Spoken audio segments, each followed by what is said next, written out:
Hello and welcome to Channel Zero News. I'm Steve Winchester, Paul Warren's media assassin. Reports are coming in that the Minelab detexperts have been staging a coup online, protesting the fact that the digital multi-IQ metal detectors that they use can outperform Nexus on a recent unmasking demonstration that Paul posted up on his YouTube channel. There have been endless online debates around the subject of digital multi-frequency machines versus single-frequency analog, but people don't quite grasp the fact that Nexus doesn't perform like any other single-frequency analog machine. The point that's always missed among the dumb fucking sheep is, to operate any Nexus correctly, you have to take time to master it. Those pseudo-YouTube experts who use turn-on and go digital machines don't appear to have the fucking brains to take all this on board. I reported a few months back that the modern digital detectors take care of everything for you, meaning that you don't need to know anything about operating a real metal detector. My close colleague Mike Ventriloquist has been looking into this turn-on and go phenomenon a little closer. Mike, great to talk with you. What have you found out about this strange phenomenon? Hi, Steve. Really good to be working with you on this. After delving a little deeper into this subject, it appears that people have a very short memory. I came across some archive footage from when the Equinox series was released, when Minelab state that the detector takes care of everything for you. Here's an excerpt of the clip I'm talking about. The Equinox is equally adaptable to all target types and all environments. All you have to do is select the location and let the machine do the rest. Let me repeat that clip one more time. The Equinox is equally adaptable to all target types and all environments. All you have to do is select the location and let the machine do the rest. And let the machine do the rest. And let the machine do the rest. Holy shit. Will you get a load of that? I'm thinking the Minelab detexperts aren't pleased about that clip still being visible. It kind of shows them up for the clowns that they are. Yup, I hear you, Steve. There's a lot of misunderstanding on this subject. The more I dig into it, the more laughable it gets. This might be hard to believe, but there are actually test garden wankers out there that truly believe that these types of detectors actually have advanced settings. In theory, this is just pushing numbers up and down on a screen. My research suggests that these settings are only advanced to those people that have never metal detected before. Those that claim to be experts at pushing these numbers up and down are usually a product of inbreeding, or they have real bad mummy issues. Either way, I personally think these people are fuckwits. You know what, Mike? I find that a harsh but fair assessment. Has anything else come to light during your research? Actually, Steve, it has. Minelab also made a real bogus claim that the Equinox series was going to obsolete all single-frequency analog metal detectors. Here, check this out. Multi-IQ technology. This is the killer new feature that will obsolete all single-frequency metal detectors on the market today. What? Did he actually just say that? Yup, he sure did. Here it is again. Multi-IQ technology. This is the killer new feature that will obsolete all single-frequency metal detectors on the market today. Just when I thought I'd seen and heard it all, thanks, Mike. This is some invaluable information. Okay, so the test that you know what, no, I'm not going to call it a test, it's a demo, yeah? Demonstration. The demonstration I did the other day using my Nexus V3 Plus and the dual 4 10 kilohertz coil, people contacted me stating that, you know, multi-frequency modern machines should be able to equal the performance. Okay, so I got my Equinox 800 here.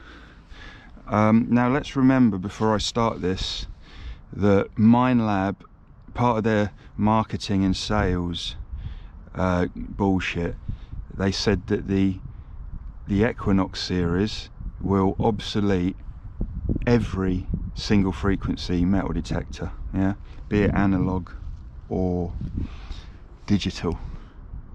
And then they also said that in the ground is where it counts. Now I find that quite ironic, because all of these machines, in my experience, perform better in air than they do in the ground. So this hole in the ground is where it counts.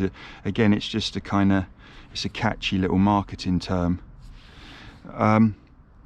So the long and short of it is, with the settings that I used to use down on the river with this machine, it doesn't do or perform in any way, shape or form, okay, on this specific scenario. So what I kind of went back through some of my old notebooks and stuff, and so I'm using, you know, in kind of trashy, irony areas, I'd use Park 1, yeah, multi-frequency, horseshoe is on. Where are we at? Target tones 2, because that kind of mimics the Nexus. Accept, reject, just default. And then recovery speed is 6. I would be running this between 3 and 4, okay? But just for argument's sake, I will drop it down to 0, you know, to see how we do, okay? And that's pretty much it. Like FE2, that doesn't come into play if you're using the original FE. Okay, so the first position is pretty, look, almost on the same level. You're talking a millimetre or so underneath that rod, okay?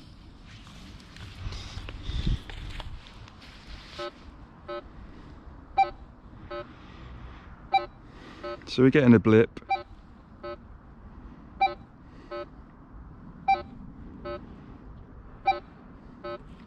Horseshoe off.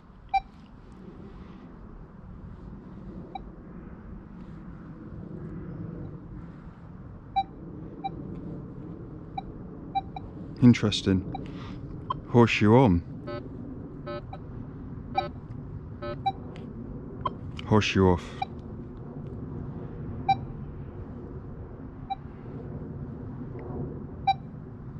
Okay, so we're kind of getting a blip.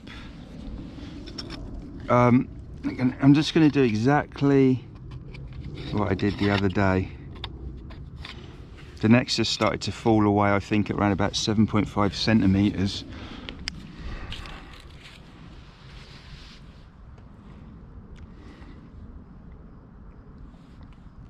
Nothing, okay? Horseshoe on.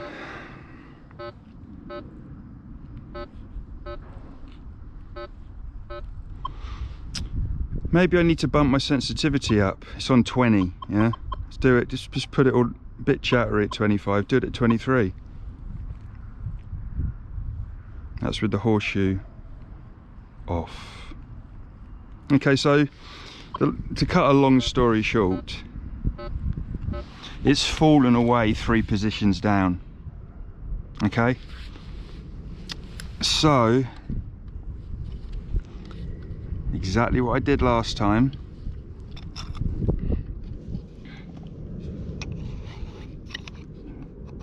This will be level. I don't actually think with the Nexus I put it up this high, to be fair.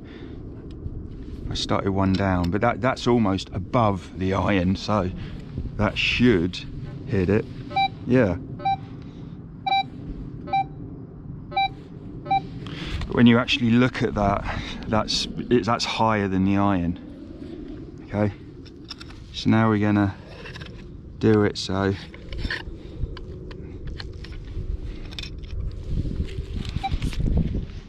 Slowly decrease.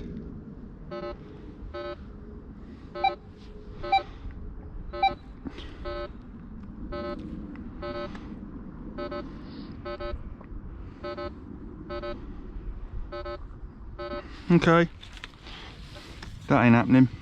The odd blip, would it stop you? Probably not. Most people would look upon that as a false signal and just carry on swinging like an idiot at 1,000 miles an hour.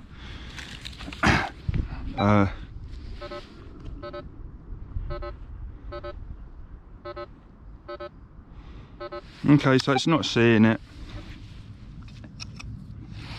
So what I'm going to do now,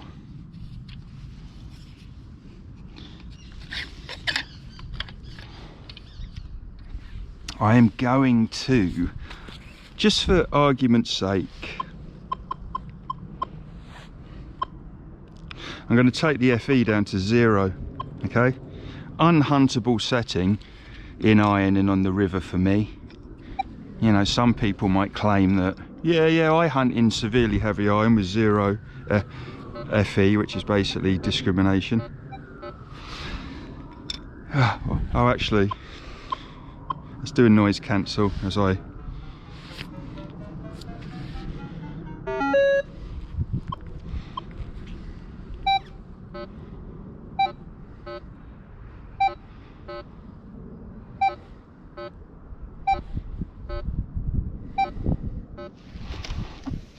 Okay, same again, just from one direction.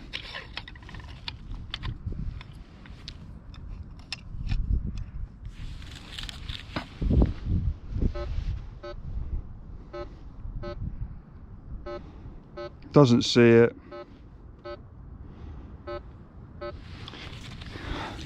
FE on 0.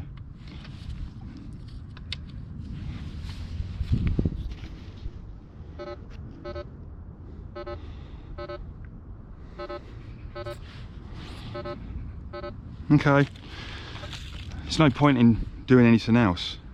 So what can be said about this from people? You can turn around and go, oh, but if you do the tone break trick on this piece of iron, it will hit that coin. But then what you're doing is you're setting this machine up to pass the test. And as I've explained in the past, when a total knobhead tried to discredit what I was trying to explain about analog discrimination, if you fiddle with the tone break, yeah, so this iron is just on the edge of a high tone, yeah, you'll probably see that coin a little bit better, but you can't take those settings out into the field and hunt with them.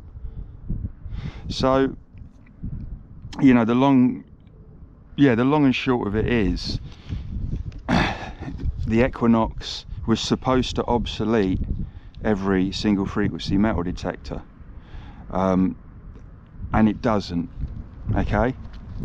And let's just remember that with Nexus, all I did was basically switch it on, set the disc, and it was unmasking.